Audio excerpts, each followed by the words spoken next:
సంచలనం సృష్టించిన నల్గొండ ఝాన్సీ కేసులో పోలీసులు పురోగతి సాధించారు. తల్లి ఆమె భర్త కలిసి ఝాన్సీని చంపినట్లు పోలీసులు నిర్ధారించారు. ఈ కేసులో పోలీసుల విచారణ కొనసాగుతోంది. వారం రోజుల క్రితం ఝాన్సీ మరణించింది. తన తల్లి భర్త వ్యభిచారం చేయాలని ఒత్తిడి తెస్తున్నట్లు జిల్లా జడ్జి, కలెక్టరు, ఎస్పీలకు లెటర్లు పోస్ట్ చేసింది ఝాన్సీ. ఆ మరుసటి రోజే ఆమె హత్యకు గురైంది.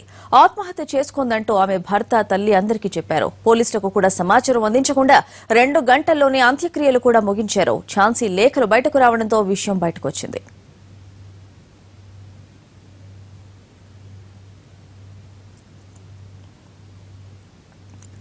ఈ హత్య కేసుకు సంబంధించి మరిన్ని వివరాలు కరెస్పాండెంట్ సమీ నడి తెలుసుకుందాం. సమీ, నిందితులు నేరాన్ని అంగీకరించినట్టేనా? స్వాతి, బీటెక్ విద్యార్థిని ఝాన్సీ మరణానికి సంబంధించిన మిస్టరీ వీడిందని చెప్పొచ్చి 23వ తేదీన హైదరాబాద్ నుంచి నగరికల్కి వచ్చిన ఝాన్సీని భర్తతో పాటు తల్లి పద్మ కూడా కలిసి చిత్రహింసలకు గురి చేసి పురుగుల మందు తాపి హత్య చేశారని చెప్పేసిన విషయం తేటతెల్లమని చెప్పొచ్చు. ఆ నగరంలో అంటే నగరకల్ పట్టణంలోనే ఒక ఫెర్టిలైజర్ షాపు నుంచి మోనోక్రోటో అంటే పురుగుల మందుకు సంబంధించిన మందును కూడా కొనుగోలు చేసినట్టు కూడా పోలీసు నిర్ధారణకు రావడం జరిగింది. ఏ షాపు నుంచి ఆ మందును కొనుగోలు చేశాడు విజయేందర్ రెడ్డి, భర్త ఎవరైతే ఉన్నారో భర్త విజయేందర్ రెడ్డి, ఆ మందు ఏ షాపు నుంచి కొనుగోలు చేశారనే విషయాన్ని కూడా నిర్ధారించడం జరిగింది. మొత్తానికైతే హైదరాబాద్ నుంచి 23వ తేదీ నాడు నకరికల్కు తీసుకొచ్చిన తర్వాత ఆ రోజు రాత్రి చిత్రహింసలకు గురి చేసి 2వ రోజు పురుగుల మందు తాపి హత్య చేసినట్టు కూడా వాళ్ళు ఒప్పుకోవడం జరిగింది. ఈ విషయాన్ని పోలీసులు కూడా నిర్ధారించడం జరిగింది. మొత్తానికైతే పెళ్లి అయిన 2014లో పెళ్లి విజయేందర్ రెడ్డి పెళ్లి జరిగింది. ఆ రోజు నుంచి కూడా మానసికంగా, శారీరకంగా వేధిస్తున్నారని చెప్పేసి ఈ ఝాన్సీ బీటెక్ విద్యార్థిని ఝాన్సీ ఎవరైతే ఉన్నారో ఆ ఝాన్సీ అందరికీ లేఖలు రాయడం జరిగింది.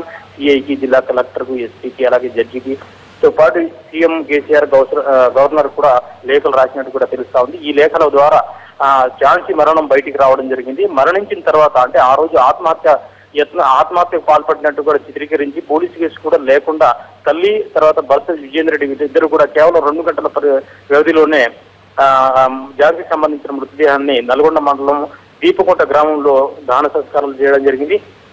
అలాగే అక్కడ దహన సంస్కారాలు చేసిన ప్రాంతంలో కూడా ఎలాంటి ఆధారాలు లేకుండా ఆ వెముకలు కానివ్వండి, ఆ మరణానికి ఝాన్సీకి సంబంధించిన ఏమాత్రం ఆధారాలు కనీసం బూడిద కూడా లేకుండా చేసిన పరిస్థితి అక్కడ కనిపిస్తుంది. మొత్తానికైతే ఆధారాలు కూడా లేకుండా చేయాలనే ఉద్దేశంతో కూడా వీళ్ళు ఉన్నట్టు పోలీసులు. ఇక ఈ కేసుకు విచారించిన నకరికల్ సిఐ వెంకటేశ్వర్లు గారిని మరిన్ని వివరాలు తెలుసుకుందాం. ఆయన ఫోన్ లైన్ లో ఉన్నారు. నమస్కారం అండి. నమస్తే మేడం, చెప్పండి. అంటే ఇప్పుడు ఈ ఝాన్సీని ఎందుకు చంపినట్లు నిందితులు ఏమైనా చెప్తున్నారా? పూర్తిగా వివరాలు ఏమైనా తెలిసినట్టేనా? ఇంకా పూర్తి వివరాలు రావాల్సింది మేడం. అందులో ఆమె బీటెక్ ఫైనల్ ఇయర్ స్టూడెంట్. అయితే ఆమె 23rd నాడు ఎగ్జామ్స్ అయినాక హస్బెండ్ తీసుకొచ్చిండు ఇక్కడికి. తీసుకొచ్చిన తర్వాత కొంచెం ఆమె మీద మెంటల్లీ, ఫిజికల్ హరాస్మెంట్ చేసిండ్రు. ఆ విషయం లోపల పాయిజన్ ఇచ్చి చనిపోయింది అన్నది కంప్లైంట్.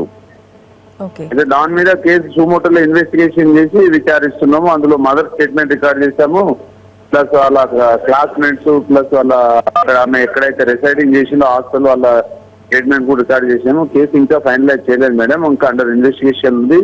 ఎవరైతే అలిగేషన్స్ ఉన్నాయో అక్యూజ్డ్ ఇంకా అబ్స్కాండింగ్ లో ఉన్నాడు. ఈ 1-2 days లా మేము అరెస్ట్ చేసి కేసు ఫైనలైజ్ చేస్తాం. అంటే ఈ పాయిజన్ ఇచ్చినట్టు ఎవరు కంప్లైంట్ చేశారు? అంటే ఫోరెన్సిక్ ఏమైనా పంపించారా శాంపిల్స్ ని? ఎలా తెలిసింది? అంటే మదర్ స్టేట్మెంట్ ప్రకారం పాయిజన్ మేము నకరకల్లోనే పర్చేజ్ చేసి పాయిజన్ తీసుకొచ్చినాము, పాయిజన్ దాగి చనిపోయింది అన్నది. ఆ విషయం కూడా పోలీస్ కూడా ఇన్ఫార్మ్ చేయలే, ప్లస్ హాస్పిటల్ కూడా తీసుకుపోకుండా without informing the police the dead body shifted to the in-laws house at Deepakunta village. కాబట్టి ఆ విషయంలో కూడా అక్కడ ఎముకలు ప్లస్ బూడిద సేకరించి ఫోరెన్సిక్ సైన్స్ పంపించి మదర్ యొక్క బ్లడ్ శాంపుల్ తీసుకొని DNA టెస్ట్ చేయించి ఆ టెక్నికల్ ఎవిడెన్స్ ఆధారంగా చనిపోయింది ఝాన్సీ అని నిర్ధారణ అయిన తర్వాత మేము కేసు ఫైనలైజ్ చేస్తాం మేడం. అంటే ఈ లెటర్ కి సంబంధించిన కూడా ఈవిడ పంపించిన లెటర్ కి సంబంధించిన కూడా కొన్ని అనుమానాలు వ్యక్తం చేస్తున్నట్టు తెలుస్తోంది. అంటే పూర్తి డీటెయిల్స్ లెటర్ మీద కానీ అతని ఆ అమ్మాయి హస్బెండ్ మీద కానీ ఏమైనా వివరాలు తెలిసాయండి? లెటర్ ఆధారంగానే లెటర్ ఝాన్సీ రాసిందా, మరి ఇంకా వేరే రాసిందా అనేది కూడా మేము విచారిస్తున్నాము. ప్లస్ వాళ్ళ ఫ్రెండ్స్ కూడా విచారించాము. ఆ అమ్మాయికి ఈ హస్బెండ్ నుంచి, మదర్ నుంచి థ్రెట్ ఉన్నది, హరాస్మెంట్ ఉన్నది అయితే నిజమే. కానీ ఆ పాయిజన్ ఎట్లా తీసుకొని చనిపోయింది, అది హోమిసైడా సూసైడా అనే దాని మీద ఇంకా కొంచెం ఇన్వెస్టిగేషన్ చేయాల్సింది. ఈ 1-2 days లో ఇన్వెస్టిగేషన్ కంప్లీట్ చేసి అక్యూజ్డ్ మీద కూడా స్పెషల్ పార్టీని డిప్యూట్ చేసినాము. అక్యూజ్డ్ అరెస్ట్ అయిన తర్వాత మిగతా వివరాలని ఫైనలైజ్ చేసి మిగతా వివరాలు చెప్తాం madam. Right sir, thank you. Right. ఝాన్సీది ఓ కన్నీటి వ్యథ. చదువుకోవాలనుకుంది, కానీ చదువు పూర్తి కాకుండానే ప్రాణాలు తీసుకుంది. అందుకు కారణం ఒక్కటి కాదు, కష్టాలన్నీ కక్షగట్టినట్టు ఆమెపై యుద్ధానికి దిగాయి. వీరనారి పేరు పెట్టుకున్న విసిగిపోయి చివరకు ఓడిపోయింది. తల్లి తీసుకున్న అప్పు ఆ యువతి ప్రాణాలకు ముప్పైంది. ఎవరో చేసిన పాపానికి ఆమె జీవితం బలైంది. కూతురు కలలను ఛిద్రం చేసింది మరెవరో కాదు, కన్నతల్లే. కట్టుకున్నవాడు కూడా కర్కోటకుడే కావడం ఆమె పాలిట శాపంగా మారింది. పల్లెటూరిలో పెరిగిన ఝాన్సీ రాణికి చదువుకోవాలని ఉండేది. అయితే బీటెక్ 2వ సంవత్సరంలోనే ఆమెకు పెళ్లి చేసింది తల్లి. వరుసకు బావైన విజయేందర్ రెడ్డితో వివాహం జరిపించింది. తన ఇష్టాయిష్టాలతో పని లేకుండా 3 ముళ్లు వేయించింది. అయినా చదువు మీద ఉన్న ధ్యాసతో హైదరాబాద్ వచ్చి ఓ ప్రైవేటు కాలేజీలో చదువు కొనసాగించింది. బీటెక్ ఫైనల్ ఇయర్ కి చేరింది. అయితే పరీక్షలు పూర్తవడంతో భర్త కాలేజీకు వచ్చి ఝాన్సీకి ఇంటికి తీసుకెళ్లాడు. మే 23న కాలేజ్ నుంచి ఇంటికి వెళ్లింది ఝాన్సీ. 24న శవమై తేలింది. ఆమె పురుగుల ముందు తాగి ఆత్మహత్య చేసుకుందని కుటుంబ సభ్యులు గగ్గోలు పెట్టారు. భర్త స్వగ్రామం నల్గొండ జిల్లా దీపకుంట్ల తీసుకెళ్లి దహన సంస్కారాలు జరిపించారు. అంతటితో ఓ అభాగ్యురాలి జీవితం ముగిసిపోయింది. అయితే ఆమె రాసిన లేఖ అన్ని విషయాల్లో బట్టబయలైంది.